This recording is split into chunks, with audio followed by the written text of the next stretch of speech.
The Conjuring 3। ये कहानी एक सच्ची घटना पे आधारित है जो साल 1981 में अर्नी जॉनसन नाम के एक लड़के के साथ घटी थी, जिसने अपने लैंडलॉर्ड ब्रूनो की हत्या की थी। और जब अर्नी का केस कोर्ट तक लाया गया तो उसका कहना था कि ये काम उससे डेमन ने करवाया था, और इसी वजह से इस मूवी का भी नाम रखा गया Conjuring the devil made me do it.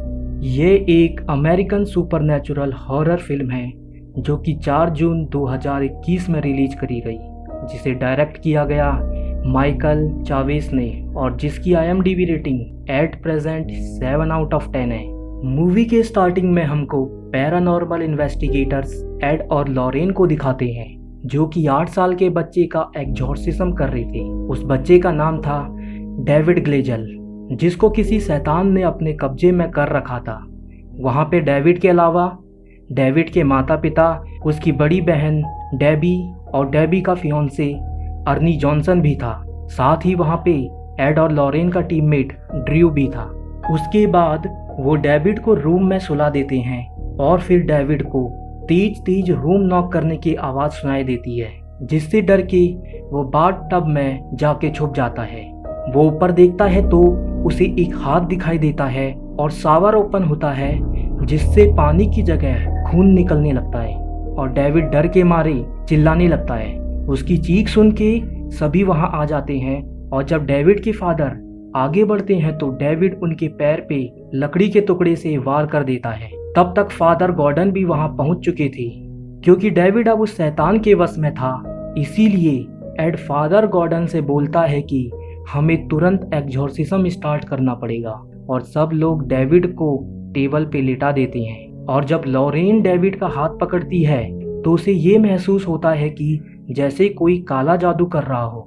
वो शैतान इतना स्ट्रांग था कि एग्जॉर्सिज्म का भी उस पर कोई असर नहीं होता, और वो सभी चीजों को इधर उधर फेंकने लगता है और एड के चेस्ट पे एक जोर का मुक्का मार के उसे हार्ट अटैक दिलवा देता है। अब डेविड को कंट्रोल में ना देख के अर्नी उसके अंदर के शैतान से बोलता है leave him alone and take me. बार बार बोलने पे वो शैतान डेविड की बॉडी को हमेशा के लिए छोड़ के अर्नी की बॉडी को पकड़ लेता है। उस टाइम तो शैतान चले जाता है और सब चीज पहले जैसे शांत हो जाता है, पर शैतान अब अर्नी की बॉडी में जा चुका था। लॉरेन एड को हॉस्पिटल ले जाती है, जहां डॉक्टर बोलता है कि इन्हें स्ट्रॉन्ग हार्ट अटैक आया है। ये सुन के लॉरेन बहुत ही ज्यादा दुखी हो जाती है। अब नेक्स्ट सीन में हमें अर्नी का घर दिखाते हैं, जहां वो ब्रूनो नाम के लैंडलॉर्ड के यहाँ एक किराएदार बन के रह रहा था। वहां डेबी अर्नी को घर के अंदर से एक ट्रे लाने को बोलती है, और जब वो अंदर जाता है तो उसे पीछे से डब्बा गिरने की आवाज आती है। वो एक चूहे ने गिराया था। और जब अर्नी रैट होल में देखता है तो अचानक उसके पीछे एक औरत आ जाती है और उसका गला दबाने की कोशिश करती है, और फिर अचानक गायब हो जाती है। वहीं दूसरी तरफ लॉरेन फादर गॉर्डन को बताती है कि किस तरीके से वो एड से मिली। वो बोलती है ये तब की बात है जब मैं 17 की थी। हम दोनों आइसक्रीम खाने गए, वो मुझे पार्क ले गया पर बारिश होने लगी, और फिर हम दोनों तब तक एक गजेबो के नीचे रहे जब तक बारिश नहीं रुकी। यहाँ पे सीन चेंज होता है और हमें अब अर्नी को दिखाते हैं, जो 100 से पेड़ पे चढ़ के लकड़ी काटने वाला था, पर उसे ऐसा लगता है जैसे उसे खिड़की से कोई देख रहा हो। एक्चुअली उसे वो ही सेम औरत देख रही होती है।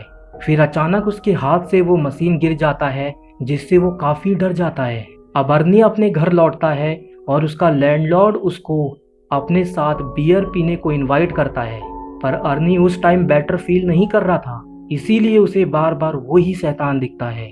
वो देखता है जैसे वो डेमन डेबी को मार रहा है। अर्नी डेबी को बचा लेता है, पर वो उसका इल्यूजन था और ये सब वो ही शैतान करवाता है, और इसी वजह से डर के मारे वो ब्रूनो को शैतान समझ के उसे मार देता है और 22 बार उसके पेट में चाकू मारता है। इसी बीच एड को हॉस्पिटल में होश आता है और वो लॉरेन से बोलता है कि बच्चे खतरे में हैं। लॉरेन बोलती है कि डेविड इज सेफ नाउ, पर एड बोलता है कि मैं डेविड की नहीं बल्कि अर्नी की बात कर रहा हूँ। अर्नी की जान खतरे में है। और इसीलिए वो अर्नी के घर फोन करती है, पर वहाँ तेज आवाज की वजह से कोई फोन नहीं उठाता। इसीलिए लॉरेन पुलिस इंस्पेक्टर थॉमस को कॉल करती है और बताती है कि ब्रूकफील्ड बोर्डिंग में एक ट्रेजेडी होने वाली है। पुलिस वाला वहां पहुंचता है, पर तब तक मर्डर हो चुका था, इसीलिए वो अर्नी को गिरफ्तार कर लेते हैं। एड और लॉरेन जेल में अर्नी के पास जाते हैं और उसे बाइबल पढ़वाते हैं ताकि उन्हें पता लग सके कि वो अभी भी पोजेस्ड है कि नहीं। वो बाइबल पढ़ लेता है। इस पे एड कहता है, अभी तुम उस शैतान से पोजेस्ड नहीं हो, पर इसका मतलब ये नहीं कि तुम ठीक हो। अब एड और लॉरेन अर्नी के लॉयर से मिलते हैं और उसे बताते हैं कि ये सब अर्नी ने नहीं किया, बल्कि उसने ये सब डेमन से पोजेस्ड होके किया। पर वो लॉयर इस बात को नहीं मान रही थी। वो कहती है अर्नी की बॉडी पे खून था और सभी सबूतों पे अर्नी के फिंगरप्रिंट्स भी थे। यह कोर्ट है, यहाँ डेमन वाली बात को कोई नहीं मानेगा, और अगर आप दोनों मुझे डेमन के एग्जिस्टेंस का प्रूफ नहीं दे पा रहे तो जूरी और कोर्ट को कैसे देंगे। इस पे एड बोलता है कि आज तक हमने जो भी कलेक्ट किया है जिससे डेमन के एग्जिस्टेंस का पता लगता है, उन्हें आप एक बार देख लीजिए तो आपको विश्वास हो जाएगा। अब कोर्ट की सुनाई होती है और अर्नी की लॉयर जज को यह ही कहती है कि अर्नी ने ये सब डेमोनिक पोजेशन की वजह से किया, पर उसके पास कोई प्रूफ नहीं था। इसीलिए प्रूफ कलेक्ट करने के लिए कोर्ट उन्हें थोड़ा टाइम देता है। बाहर आने पे लॉयर कहती है कि अब अर्नी का मरना और जीना आप दोनों पे डिपेंड करता है, क्योंकि एड और लॉरेन को अब प्रूफ कलेक्ट करना था, पर उन दोनों को समझ नहीं आ रहा था कि क्या करे। लॉरेन कहती है डेमन ऐसे एक बार पोजेस करके बीच में नहीं जाता, कुछ तो है जो हमने पहले मिस कर दिया, और इसीलिए हमें स्टार्टिंग से स्टार्ट करना होगा जब डेमन ने डेविड को पोजेस किया था। अब कहानी को 5 महीने पीछे ले जाते हैं, जहां डेविड की फैमिली अपने नए घर में शिफ्ट होती है। यहाँ डेविड एक बॉक्स को रखने के लिए एक रूम में जाता है, जहां उसे एक वाटर बेड मिलता है, एक बेड जिसमें पानी से भरा एक बैग हो। वो बच्चा उस बेड को देख के उसमें खेलने लगता है, और तभी उसे फील होता है जैसे उसे कोई बैग के अंदर से देख रहा हो, और तभी एक हाथ बाहर निकलता है और डेविड को अपनी ओर खींचता है। वो डर जाता है और उसके फैमिली वाले भी आ जाते हैं। अब वापस से प्रेजेंट में दिखाते हैं, और वो सब फिर एड और लॉरेन को इस चीज की इन्वेस्टिगेशन के लिए बुलाते हैं। डेबी एड से कहती है वाटर बेड से फ्लोर डैमेज हुआ है, पर एड कहता है कि ये वाटर बेड से नहीं हुआ, और वो फ्लोर के नीचे वाले बेसमेंट देखने जाते हैं। लॉरेन अंदर जाती है और उसे वहाँ विचेस टोटेम मिलता है। ये एक ऐसी चीज होता है जिससे किसी भी इंसान को कर्स किया जाता है।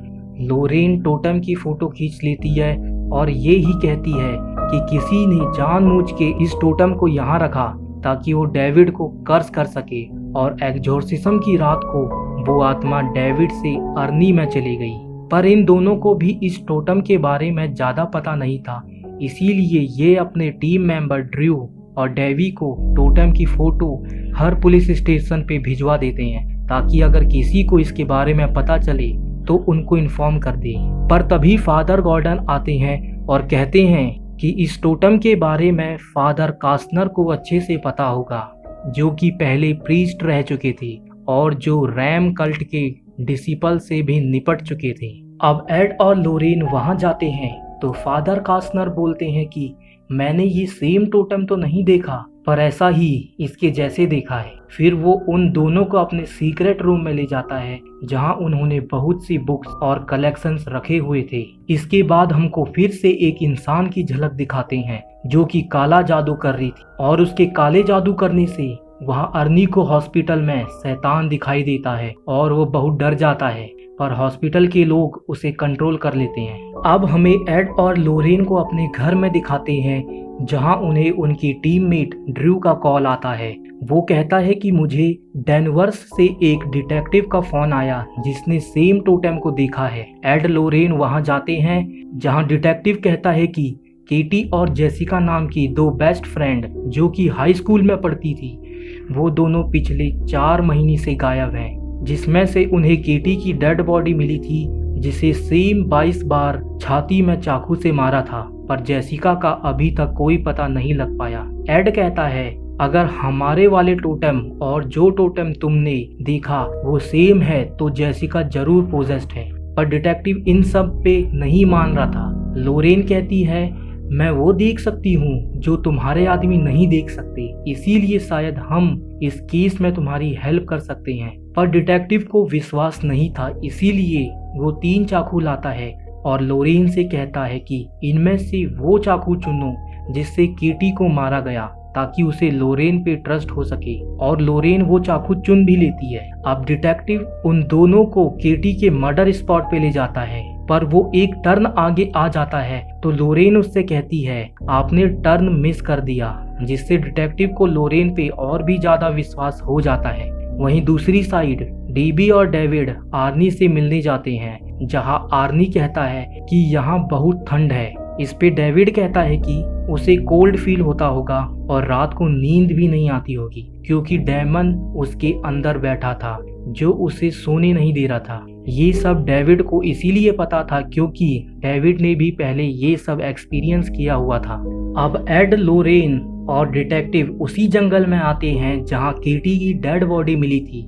लोरेन के पास एक स्पेशल पावर थी जिससे वो अपनी चेतना से बाहर निकल के फिर से कोई भी पास्ट का सीन क्रिएट कर सकती है, और इसी पावर से वो ऐसा करती है जहां वो देखती है कि जेसिका केटी के हाथ में एक ब्रेसलेट बांधती है और फिर उसे चाकू से 22 बार मार देती है। और एड और डिटेक्टिव देख पा रहे थे कि लोरेन भी वैसे ही कर रही है जैसे कि जेसिका ने किया था, और लोरेन भागने लगती है क्योंकि जेसिका भी डर के मारे भागने लगी थी। और फिर कोई लोरेन का पांव पकड़ के खाई में धकेलने वाला होता है, पर एड आके उसे बचा लेता है, जिससे लोरेन कहती है कि डेमन ने जेसिका को नीचे पानी में धकेल दिया और जेसिका की डेड बॉडी इसी खाई में है। फिर खाई में ढूंढने के बाद डिटेक्टिव बोलता है कि उनको एक डेड बॉडी मिली, पर पक्का पता नहीं चल पाया कि ये जेसिका की है या नहीं, और बोलता है कि आप अपना पता बता दो जहां आप ठहरे हैं, मैं आपको इस केस की फाइल भेज दूंगा। एड लोरेन घर जाते हैं तो उन्हें डेबी का कॉल आता है और वो बोलती है कि अर्नी की जान खतरे में है, वो डेमन उसको सुसाइड करवा के मारने वाला है। इस पे एड कहता है कि वहाँ के फादर न्यूमैन से बोलो कि अर्नी को 24 घंटा सुसाइड वॉच पे रखे ताकि वो सुसाइड ना कर पाए। और तभी एक भूतिया आवाज फोन से आती है और फोन कट हो जाता है। अब फादर न्यूमैन अर्नी को एक होली वाटर और थोड़ा सा साहस देते हैं। अर्नी होली वाटर से अपने चारों ओर एक सर्कल बना लेता है। अब एड और लोरेन को दिखाते हैं जहां लोरेन कहती है कि ये एक कर्स है, क्योंकि जब मैंने डेविड का हाथ छुआ था तो मैंने उस इंसान को फील किया जो इसके लिए रिस्पॉन्सिबल है। और दूसरी तरफ अगर वो डेड बॉडी जेसिका की है तो जरूर वो कनेक्शन यहाँ भी होगा। और इसीलिए एड लोरेन मुर्दा घर फोर्सफुली जाते हैं जहां लोरेन जेसिका की बॉडी को होल्ड करती है, तो वो अपनी चेतना से बाहर आ जाती है और एक ऐसी जगह चली जाती है जो कि अंडरग्राउंड में थी और छत से पानी टपक रहा था और दूर से ट्रेन भी जा रही थी। वो आगे बढ़ती है और देखती है कि एक औरत काला जादू कर रही है और उसने अब अर्नी पे कंट्रोल पा लिया है। वो अर्नी को कंट्रोल करके उसकी नस कटवाने वाली होती है, पर तभी लोरेन उस कर्स को बीच में बंद करवा देती है। वो लेडी कोई भूत और डेमन नहीं थी बल्कि एक जिंदा तांत्रिक थी। वो कहती है कि ये तुमने कैसे किया, तुमने मुझे कैसे रोका। लोरेन बोलती है गॉड की हेल्प से।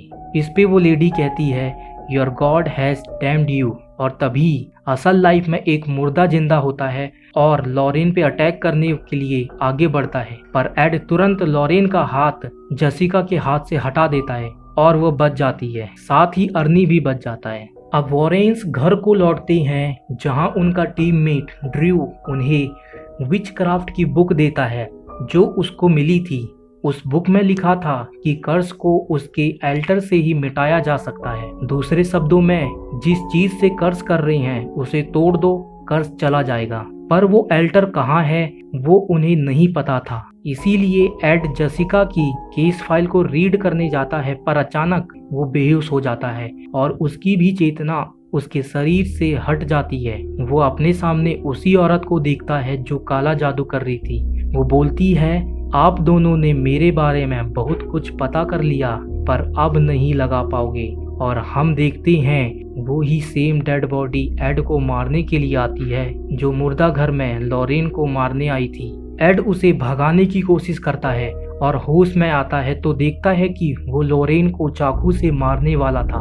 यहाँ पे एड को पता लगता है कि वो औरत इसी घर में है और वो उसका क्लू ढूंढने पूरे घर को छानता है। तभी लॉरेन की नज़र एक फ्लावर पॉट पे पड़ती है जिसके फ्लावर काले पड़ गए थे।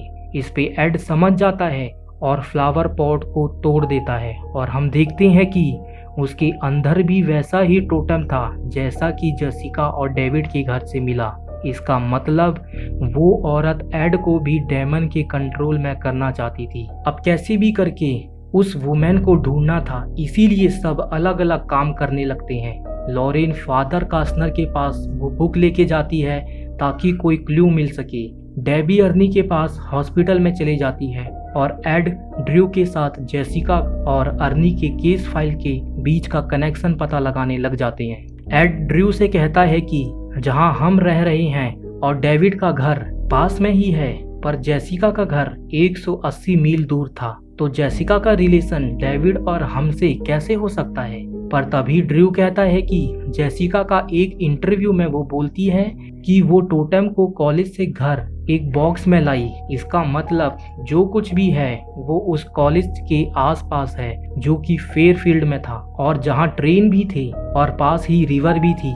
इससे एड को सारी स्टोरी पता लग जाती है कि वो वुमेन कहाँ हो सकती है और तुरंत ड्रू से पुलिस को कॉल करने को बोलता है और खुद उसी जगह के लिए निकल जाता है। दूसरी साइड लॉरेन फादर कास्नर के घर पहुंच जाती है कोई क्लू लेने के लिए, जहां फादर उसे बताता है कि ये कर्स है और कर्स को पूरा होने के लिए 3 चीज चाहिए, चाइल्ड, लव एंड गॉड पे ट्रस्ट। अब यहाँ पे साफ पता लग जाता है कि ये 3 कौन है। चाइल्ड जेसिका थी जिसको कि डेमन ने मार दिया, लव अर्नी जो कि डेबी से प्यार करता था और वो भी सच्चा प्यार, इसीलिए ही डेमन उससे सुसाइड करवा रहा था, और थर्ड गॉड पे ट्रस्ट जो कि एड था जिसे गॉड पे पूरा विश्वास था और इसीलिए ही उस वुमेन ने टोटम को उसके घर रखवा दिया। फादर लॉरेन को फिर अंडरग्राउंड में ले जाता है जहां वो उसे बताता है कि ये सब मेरी बेटी कर रही है। जब वो छोटी थी तब उसने मुझे तंत्र मंत्र करते देख लिया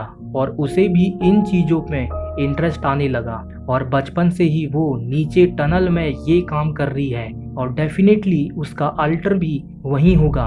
तुम्हें उसे डिस्ट्रॉय करना होगा अगर कर्स को रोकना है तो। तभी लॉरेन को उसकी बेटी का प्रेजेंस फील होता है तो फादर कास्नर उसे टनल का रास्ता बता के भेज देता है। यह देख वो औरत अपने ही डैड को गला काट के मार देती है, जिसका फील लॉरेन को हो जाता है कि फादर मारे गए। अब लॉरेन को वो अल्टर मिल जाता है, वो उसे डिस्ट्रॉय करने की कोशिश करती है पर बहुत भारी होने की वजह से वो उसे हिला नहीं पाती। तब तक एड भी फादर के घर के बाहर आ जाता है और टनल के अंदर जाने का ताला तोड़ देता है। अब लॉरेन को अपने जैसे ही इंसान दिख रहे थे, साथ ही वो वुमेन लॉरेन को मारने की भी ट्राई करती है पर लॉरेन बच जाती है। अब एड अंदर आता है तो लॉरेन का भेष बदल के वो वुमेन एड की आंखों में जादू कर देती है और उसे पोजेस्ड कर लेती है, जिससे वो हथौड़े से लॉरेन को ही मारने लगता है। अब वो वुमेन काला जादू स्टार्ट करने लगती है जिससे हॉस्पिटल में अर्नी की हालत खराब होने लगती है और वो आसमान में उड़ने लगता है और कांच के एक शीशे से अपना गला काटने लगता है, पर डेबी उसे रोकने लगती है। यहाँ एड लॉरेन को मारने वाला होता है पर लॉरेन उसे अपने प्यार याद दिला देती है कि वो कैसे मिले थे। ये सुन के एड अपने होश में आता है और एल्टर को हथौड़े से तोड़ देता है, जिस वजह से अर्नी भी सही हो जाता है।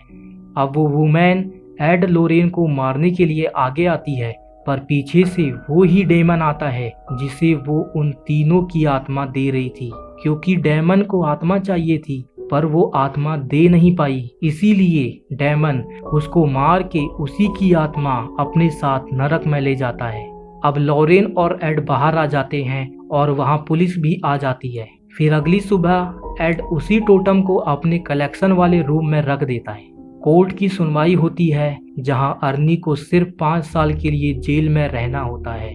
अब हमें दिखाते हैं कि एड लोरेन को वैसा ही सेम गजेबो दिखाता है जब वो छोटे थे और एक गजेबो में जाया करते थे। और जब अर्नी कोर्ट से छूटता है 5 साल बाद तो वो डेवी से ही शादी करता है। और इसी के साथ इस मूवी का भी एंड हो जाता है। इस मूवी में हमें सिर्फ काले जादू के बारे में ही दिखाते हैं और ना ही हमें वो डेमन का पता लगता है जो कि उस वुमेन की आत्मा ले गया। ये मूवी मेरे अकॉर्डिंग तीनों कंजूरिंग पार्ट के बॉटम में रैंक करती है। सबसे अच्छी मुझे पार्ट 2 लगा, फिर 1 और लास्ट में ये 3rd वाला। आपको कौन सा पार्ट अच्छा लगा अपनी रिव्यू कमेंट सेक्शन में बताना। तब तक के लिए टाटा और बाय बाय।